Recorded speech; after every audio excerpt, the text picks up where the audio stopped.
നോക്കാം, നമുക്ക് എൻ്റെ അടുത്ത് എത്തിയിട്ടില്ലല്ലോ, വരുമ്പോൾ നോക്കാം. 5-ാം തീയതി കൊടുത്ത പരാതിയാണ് 28-ാം തീയതി DGP പോലീസിന് കൈമാറിയെന്ന് പറയുന്നത്. അതിനുശേഷമാണ് 28-ാം തീയതി മൊഴിയെടുത്ത്. ഏത് 5-ാം തീയതി? ഈ മാസം 5-ാം തീയതി കൊടുത്ത പരാതിയാണ് 28-ാം തീയതി DGP പോലീസിന് കൈമാറുന്നത്. അതിനുശേഷമാണ് ആ കേസിൽ കോട്ടയത്ത് കേസിൽ വെച്ചത്. അപ്പോൾ പി വി അൻവർ പാർട്ടിയിൽ നിന്ന് പുറത്താവുകയും പാർട്ടിക്കെതിരെ ആരോപണം പറഞ്ഞതിന് ശേഷം അതിന് പ്രതികാര നടപടി ആയിട്ട് തന്നെയാണ് ഈ കേസ് തന്നെയാണ് വിചാരിക്കുന്നത്. അല്ല, അത് 100% അതല്ലേ, 100%. ഇനിയും ഒരുപാട് കള്ളക്കേസുകൾ വരും. ഇപ്പോൾ നിങ്ങൾ പാർക്കിൻ്റെ കാര്യം പറഞ്ഞില്ലേ, നാട് നിങ്ങൾ നടക്കല്ലേ പോലീസ് ഈ പറയുന്ന, അവരെ പറഞ്ഞിട്ട് കാര്യമുണ്ട്, അവർക്കിൻ്റെ ഓർഡറല്ലേ. ഇപ്പോൾ റിദാൻ വധക്കേസ് തന്നെ നിങ്ങൾ കണ്ടില്ലേ, എങ്ങനെയാണ് അട്ടിമറിക്കുന്നത്. SIT അന്വേഷിച്ചുകൊണ്ടിരിക്കുന്ന ഒരു കേസാണ്. അതുകൊണ്ട് പോലീസ് വീണ്ടും കോടതിയിൽ പുനരന്വേഷണത്തിന് അപേക്ഷ കൊടുത്ത് കോടതി അവർക്ക് പെർമിറ്റ് ചെയ്യണേ. SIT പോയില്ലേ.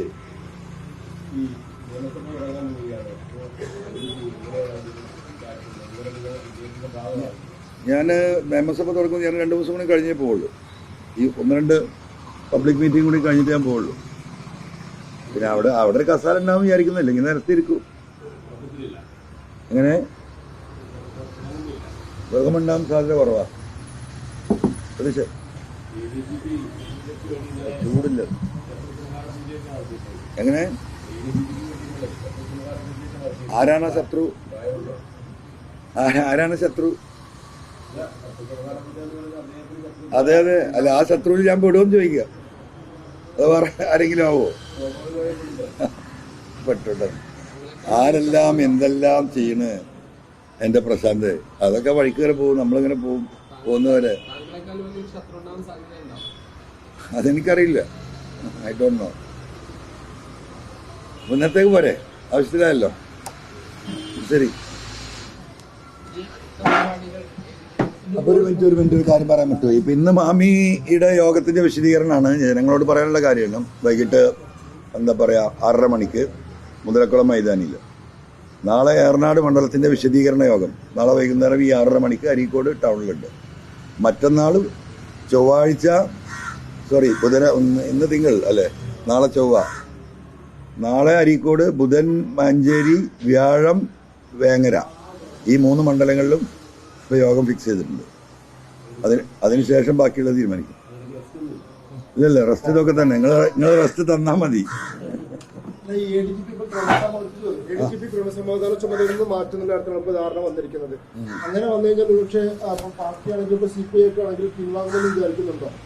ഇല്ല, അതൊരു സേഫ് എസ്കേപ്പ് അല്ലേ. ഇനി എന്തായാലും ആ സ്ഥാനത്ത് നിന്ന് മാറ്റിയിട്ട് എന്താ അർത്ഥമല്ലേ? ഞാനെന്താ പറയുന്നത്, 2024 ഏറ്റവും വലിയ വെട്ടിത്താണ് ഈ പറയുന്നതിൻ്റെ കാരണം അതാണ്. കാരണം ഇനി അയാൾ ആ സീറ്റിൽ നിന്ന് അടുത്ത കസാല അദ്ദേഹത്തെ ആ കോമ്പൗണ്ടിൽ നിന്ന് പുറത്തിറക്കണം. അതാണ് സസ്പെൻഡ് ചെയ്യണമെന്ന് പറഞ്ഞത്. PHQവിൽ നിന്ന് അദ്ദേഹത്തെ പുറത്തിറക്കി ആ റൂമിൻ്റെ താക്കോലും ഫോണും പോലീസുമായി ബന്ധപ്പെട്ട കമ്മ്യൂണിക്കേഷൻ സിസ്റ്റം തിരിച്ചു പിടിച്ച് പുറത്ത് നിർത്തണം. അതാണ് ഇനി ചെയ്യേണ്ടത്. അല്ലാതെ ഞാൻ സീറ്റിൽ നിന്ന് മാറ്റിയിട്ട് എന്താ ആഘോഷിക്കാൻ നിൽക്കുകയാണോ?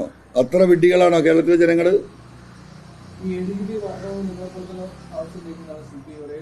ഞാൻ മാറ്റണം എന്നല്ല പറയുന്നത്, ഞാൻ പറഞ്ഞ ഡിസ്മിസ് ചെയ്യണമെന്ന് എൻ്റെ ആവശ്യം. അറ്റ്ലീസ്റ്റ് സസ്പെൻഷൻ മാറ്റില്ലേ നമ്മൾ പറയുന്നില്ലല്ലോ. അത് ആദ്യത്തെ ആഴ്ച. ഞാനിപ്പോൾ അദ്ദേഹത്തെ മാറ്റണം എന്നല്ല പറയുന്നത്, അദ്ദേഹത്തെ ഡിസ്മിസ് ചെയ്യണം. അന്വേഷണം നടത്തിയിട്ട് ആദ്യം സസ്പെൻഡ് ചെയ്യണം, വിളിക്ക് നിർത്തണം PHQവിൻ്റെ. നിങ്ങൾക്കൊന്നും അങ്ങനെ തോന്നുന്നില്ല? മാറ്റിയാൽ മതിയോ? ഒരു അഭിപ്രായം പറയുന്നത്. പത്രം വിട്, അൻവറിനും വിട്, MLAയും പോട്ടെ, പത്രക്കാരനും പോട്ടെ. താങ്കളൊരു വ്യക്തി എന്ന നിലക്ക് ഈ പറഞ്ഞതിലയാളെ മാറ്റി നിർത്തണോ അതോ സസ്പെൻഡ് ചെയ്ത് പുറത്ത് നിർത്തണോ? എന്താ, വാട്ട് ഈസ് യുവർ ഒപ്പീനിയൻ? വ്യക്തിപരമായി പറഞ്ഞാൽ മതി. നിങ്ങൾക്കൊന്നും ഒരാൾക്കൊരു ആത്മവിശ്വാസമില്ല, മനസ്സിലായില്ല. നിങ്ങൾക്ക് ആർക്കൊക്കെയോ വേണ്ടി എന്തൊക്കെയോ ചെയ്യണം.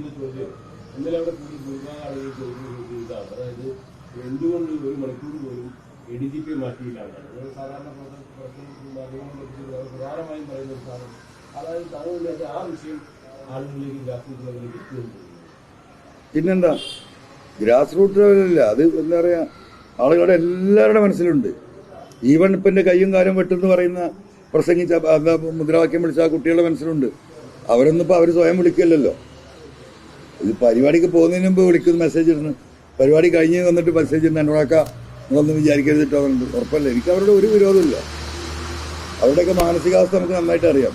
അത് തന്നെ കേരളത്തിൽ മൊത്തം. അത്രേ ഉള്ളൂ. അതൊന്നും ഇപ്പോൾ വലിയ ഗൗരവമായിട്ട് നമ്മൾ എടുക്കേണ്ട കാര്യമില്ല. ഞാനൊരു പരാതി പോലും കൊടുത്തിട്ടില്ലല്ലോ. കയ്യും കാലും വെട്ടൊരു പരാതി കൊടുത്താൽ എത്ര ആളുടെ പേര് കേസെടുക്കും.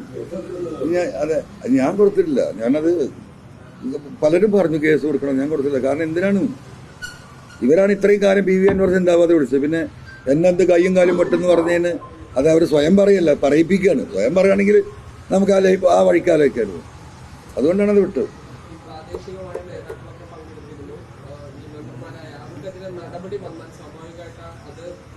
രാഷ്ട്രീയ കരിയർ വലിയൊരു പ്രതിസന്ധിയാണ്. അത്തരം ആളുകൾക്ക് ഒരു പ്രതിസന്ധി ഉണ്ടാവാത്ത വിധം താങ്കൾക്ക് 100%. അവര് ഇന്ന് നിലവിലുള്ള രാഷ്ട്രീയ നിലവാരത്തിൽ നിന്ന് ഉയരത്തക്ക രീതിയിലുള്ള സംവിധാനം ജനങ്ങൾ ഇവിടെ ഉണ്ടാവും. ആരും അക്കാര്യത്തിലൊരു ഭയപ്പാടും വേണ്ട. ഈ വിഷയത്തിൽ വന്നിറങ്ങിയിട്ട് അറ്റ്ലീസ്റ്റ് ഈ നാട്ടിലെങ്കിലും ഒരു മാറ്റം ഉണ്ടാവും. അവരെ മക്കൾക്കെങ്കിലും സമാധാനമായിട്ട് ഇവിടെ ജീവിക്കാനുള്ള സാഹചര്യം ഇവിടെ ഒരുങ്ങും.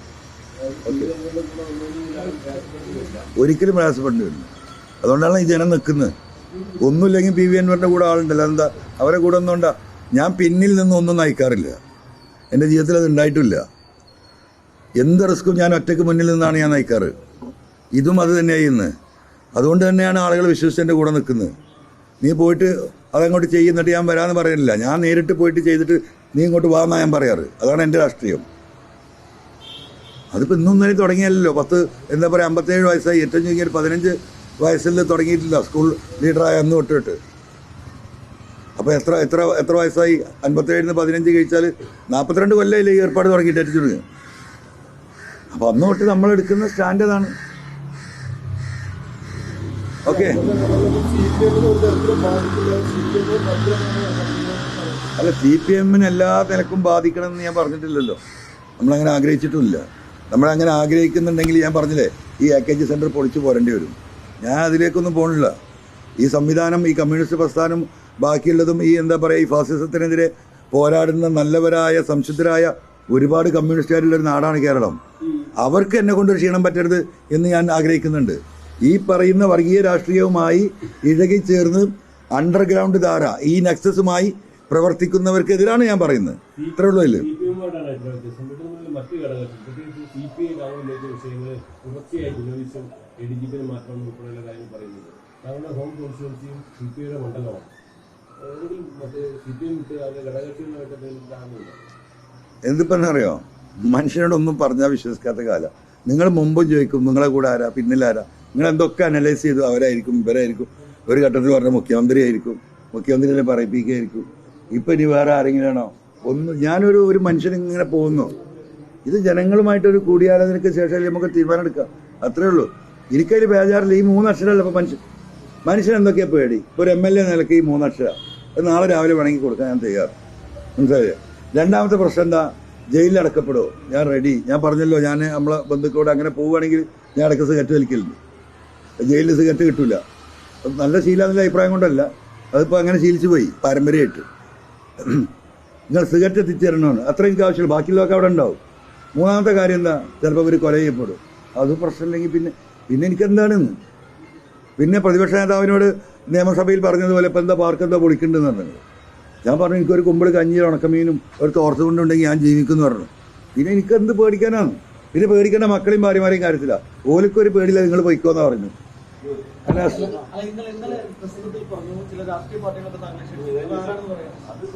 രാഷ്ട്രീയ പാർട്ടി ആകെ എത്ര ഉണ്ടെന്ന് നിങ്ങൾക്കറിയില്ല. എല്ലാവരും ചോദിച്ചിട്ടുണ്ടാവും.